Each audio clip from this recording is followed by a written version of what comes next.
So that leads me to the next slide. Let's take a little bit of a moment to explain the scope of bladder cancer. Bladder cancer is rather unique in that it forms mostly inside the bladder. We have carcinoma in situ here on the very far left, the CIS, followed by a TA tumor. Most bladder cancer tumors are either carcinoma in situ, where they're flat, or they're kind of papillary-like, finger-like projections. I always think of them as almost like little sea anemones that are just waving back and forth inside the bladder. And many people are diagnosed, the bulk of people are diagnosed with that. The second largest group that we have are the muscle invasive. If you could just mute yourself, that would be wonderful. The muscle invasive group is beginning to invade through the urothelial lining of the bladder into the lamina propria, and sometimes as deep as the muscle itself. And when it does get down into the muscle, there's a much greater chance that that cancer will be picked up and spread in other parts of the body. And then the third diagnosis for bladder cancer is advanced disease or metastatic, where it has moved beyond the bladder cancer, the bladder muscle, and into other parts of the body. So as you can see on this little pyramid, the bulk of our patients fall within the non-muscle invasive group, but then there's muscle invasive and advanced disease. So looking at bladder cancer in the United States, we know that there's over 600,000 people that are survivors of bladder cancer today. And this year we rank number 7th as the most common cancer in America. Each year, there's roughly 80,000 people who are going to be diagnosed. And this year alone, they estimate about 18,000 people will lose their life as a result of getting their bladder cancer diagnosis. We know that men are 4 times more likely than women to be diagnosed with bladder cancer. And yet, because there's so much confusion in understanding the signs and symptoms, many women receive a much more advanced diagnosis because they don't get in to the urologist, who's generally the doctor that makes that diagnosis for them. And so that's something that just to kind of keep in the back of your mind. We know that there are many different people out there that have slightly different information and stories, but that's generally the update on what's going on. Our mission is basically to increase public awareness about bladder cancer, to advance bladder cancer research, as you heard from Diane, and to provide educational and support services for the bladder cancer community. And a mission is really played out in so many things that we do that I'm going to highlight for you. But I'd like to ask Andrea to step in and talk a little bit with me about our vision. You know, our mission is the thing that drives everything we do, and our vision is the goal. So what would you say is BCAN's vision, Andrea? Thank you, Stephanie. I really appreciate you opening it up to me. First, before I get into that, I would also like to thank the sponsors and all the volunteers who helped us make this happen. This is, you know, we pivoted this year, and this was a big deal to us today, and it's going really well. And for me to see the few things that are happening here and there, like sharing screens, this is a small organization, but we punch above our weight, and I'm very proud of what's happening today with the staff and everything that's going on. So I wanted to say that. But to get into our vision, simply our vision is a world without bladder cancer. A world where we have treatments where, you know, that prevent people from dying from this disease. We work very hard on that vision, and we try to bring it to life when people engage with us and they feel supported, and they have a good experience with BCAN. So that's basically our vision.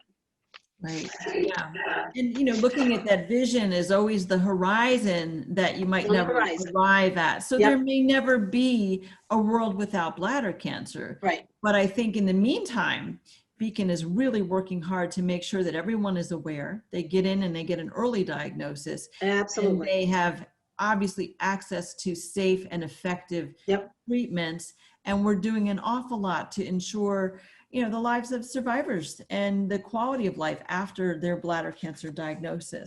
So thanks so much, Andrea, for jumping on. We'll see you a little bit later on when we get into the breakout. Thanks. Great job, Stephanie. Thank you. Take care. So like any good nonprofit patient advocacy organization, BCAN has three main elements or pillars. We do education and awareness, we support research, and we speak on behalf of the bladder cancer community in the advocacy sense. So I'm going to break that down just a little bit and go through these rather quickly. One of the ways that we work to raise awareness is by putting out all kinds of things. We put ads in the AARP magazine, and we had all kinds of people contact us when we did that to say, wow, I had no idea that you were even there. And then all of a sudden, there you were in my magazine. And our awareness walks are one of the things that we do. I'm going to talk about that in a second. But in the last couple of years, we have been a founding member of the World Bladder Cancer Patient Coalition. And collectively, we've decided that the hashtag to use for this is to be bladder cancer aware. And that's one of the groups that we're very proud to be a member of. Andrea is on the board of directors. And then our virtual walks. These are things that we have been doing, as you saw from Diane, since 2011. And this year alone, we were scheduled to have walks in 28 different cities. Of course, the pandemic changed all of that. And let's talk a little bit, let's see the video about the walk and what happened. So if you could play that video, Katya, that'd be great.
Great. Thank you so much, Katya. I really appreciate it. So let me share my screen here. 1 second. Okay. There we go.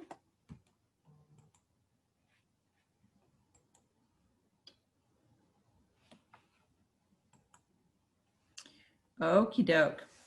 So walks help raise awareness, and they also help to raise funds to support our programs and services that are here to help serve you.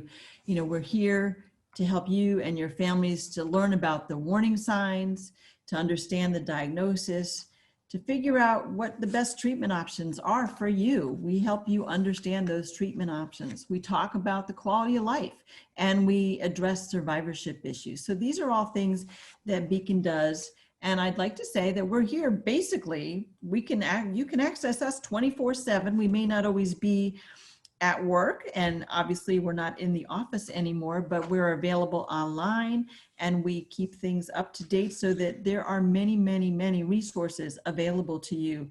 And as Diane mentioned, all of these things are done with the approval and advice and information from over 60 leading physicians around the country to help really review much of our materials. So let me talk a little bit about some of our free programming that we offer. We have our website. If you haven't visited it yet, I'd love for you to go visit bcan.org. And there you'll see some of our webinars where you have a chance to listen in and actually ask questions of some of the nation's top experts on bladder cancer issues. And then obviously we have our summit. And we do have print information. I believe most of you who registered early should have received a copy of our tips for caregivers that Diane showed you, along with a copy inside of it of the Bladder Cancer Basics. And we will be happy to send it out to anybody else who would like another copy if you haven't already received it. We've done lunch and learn programs to help build communities around the country. We've been all over the place. And then of course, COVID hit, where these lunch and learns were opportunities to bring experts together and build a community.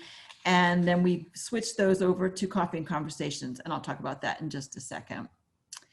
So for those who haven't seen it yet, this is our Bladder Cancer Basics. As you saw from the very early edition, this is a little bit more modern looking. It's more updated. It has all of the approved treatments that are here for bladder cancer. It's comprehensive, and yet it's written in plain languages. And there's a link inside to all of our website content so that for people who want to know more, they can go and dig a little bit deeper and have a better understanding. Because I find very often when many patients are newly diagnosed, they're kind of shell-shocked and they just want the very basics. And that's really why we keep that name, Bladder Cancer Basics. And it's really meant to give you some good information on which to build your learning. We followed that up this year with help from our carer community. We had a number of volunteers who really were very, very instrumental in developing our tips for caregivers, which is actually a folder that contains Bladder Cancer Basics. And so you are welcome to ask for some of those as well. They're available free of charge on our website. And then we're also going to send them out if you would like a copy. Patient Insight webinars. We do more than 10 of them every year. They're great, especially during the pandemic, because you do them from the comfort and safety of your own home. You have live access to the experts, and then we archive them. We save those recordings and we break them up into learning chapters so you can go right to the section that's most important to you. We also provide a written transcript so that you can print out a copy, you can highlight things, you can learn what you want, when you want, because those archive copies are available on our website 24 hours a day, 7 days a week. And if you've never joined a webinar, we invite you to do so. You can sign up for any one of the 3 that we have coming up before the end of 2020. We have one on what I wish I had known when I was first diagnosed with bladder cancer, featuring Dr. Josh Meeks and Alicia Morgans of Northwestern University. And then on Veterans Day, for those of you who are part of the veteran community that you've served in our military, we have a special webinar featuring Dr. Stephen Williams, and it'll be held on Veterans Day at 7 p.m. Oh, 6 p.m. So you can sign up there. And then for those who have their bladder cancer experience in their upper urothelial tract, this upper tract disease, we're offering a webinar on that in November. That'll be offered at 7 o'clock on November 18th. And you can go online and sign up now, and we will send you a reminder email.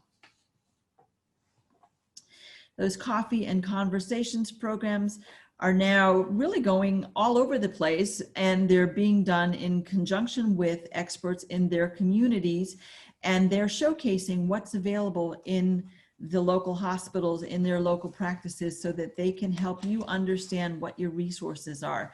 And if you're interested in bringing one to your community, I'll give you some information about Morgan's email address later on, but you can send a note to Morgan, or you can fill out the evaluation form and we'll reach out and contact you later about setting one up in your community.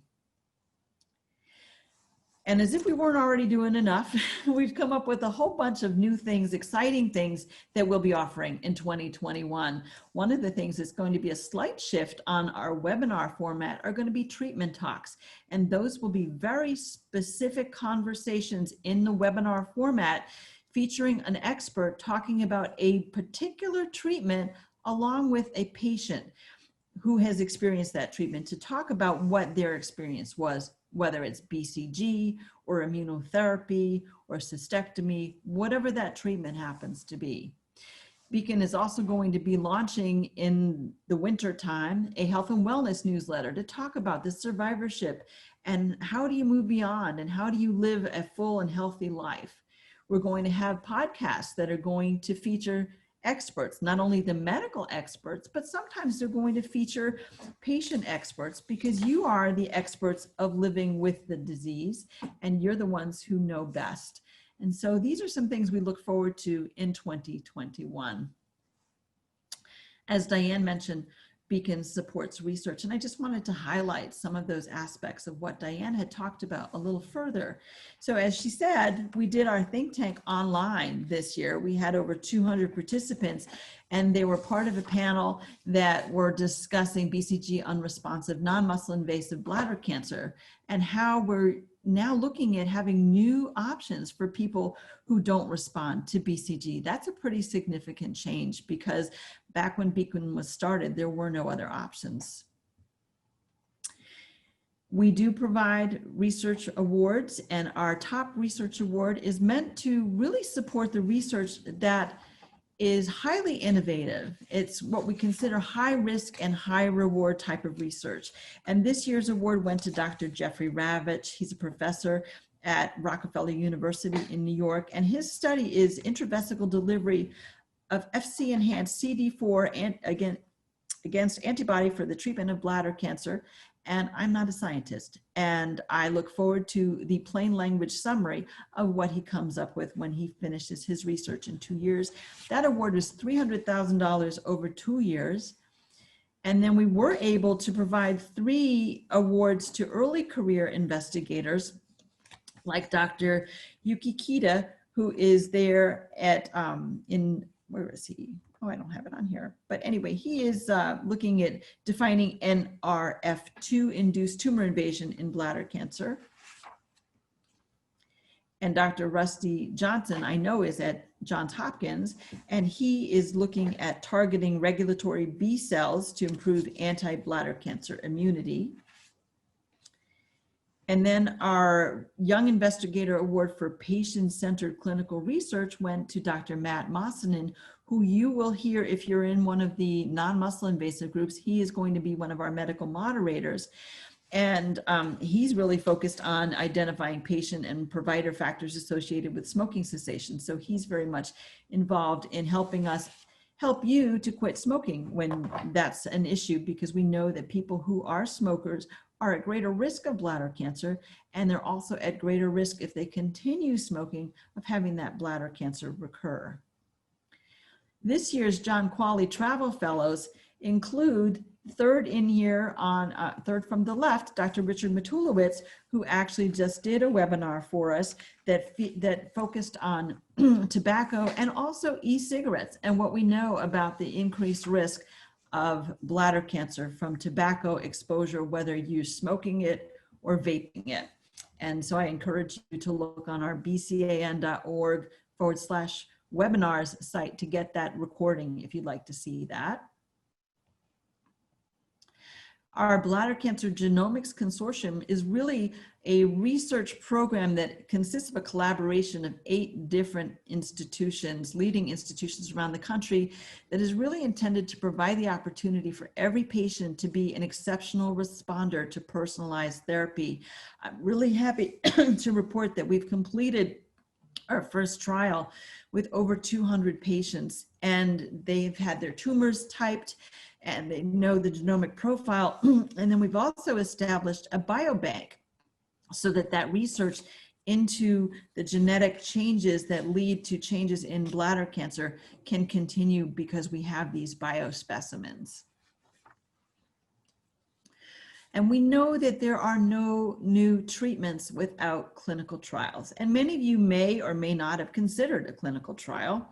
And if you're wondering, how do you find a clinical trial? Of course, you can find them on the BCAN website. Clinicaltrials.bcan.org has a direct feed from the National Institutes of Health and the National Cancer Center. And we have all the clinical trials that are just focused on bladder cancer.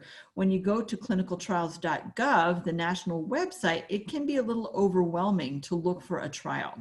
Ours are only focused on bladder cancer, and there you can search by the type of disease that you have, and also you can click many different states. So maybe you live in New York and you winter in Florida, so you have a house down there. So maybe you could look at something that's going on at the Moffitt Cancer Center in Florida or at NYU, or maybe your kids live in California and you could go stay with them for a period of time. So you could look at clinical trials, you could save that trial, you could email that trial to family and your doctor. You can do all kinds of things. So if you're interested in clinical trials, and we encourage people to look at that, just visit our website.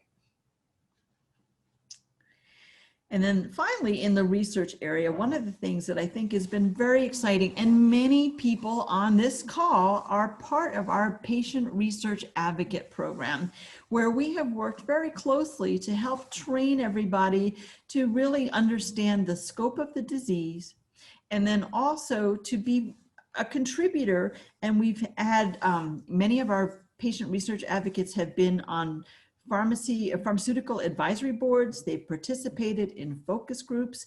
We have a really stellar group of people that have gone and been reviewers for some grants through the congressionally mandated Department of Defense research funds, which is very exciting. And they've been advisors on research development teams. So if you're interested, send an email to Morgan Stout at mstout@bcan.org. And obviously, we wouldn't be an organization with advocacy in our name if we weren't speaking up for you on the federal level and also on the state level and helping to raise awareness. And advocacy really is the process of actively supporting the cause or speaking or writing in favor of or defending on behalf of a person or group. And that's what we do. We're here for the bladder cancer community. We tend to partner with other like organizations like One Voice Against Cancer or the Rally for Medical Research, but we also go on the Hill, and we've done that in the past. And it's been a wonderful opportunity when there are issues that are pertinent to the bladder cancer community. We will ask you to help us out. And there are a number of things that we have coming up that we're going to be focusing on. If we have something we want to let our legislators know about, we'll send you an email. It'll have instructions. It'll be very easy for you to speak up as well on behalf of the bladder cancer community. And these are the 5 issues that we have identified in our virtual advocacy day, which we just held a couple of weeks ago. One is to support occupationally exposed members of our military. And we want to make sure that we're protecting Americans with pre-existing conditions, and increase funding for bladder cancer research, make sure that prescription drugs and next generation treatments like targeted therapies are covered by insurance. And also we're advocating on behalf of making sure that that BCG shortage is a short shortage. It has gone on for quite some time, and we'll be able to address some of that later on. So we have our in-person support groups. We list on our website a number of different support groups around the country by state. If you visit bcan.org, you can find those there. If you know of a support group that should be listed on there, please let us know, send us an email. But we know that many of the support groups are not meeting in person anymore.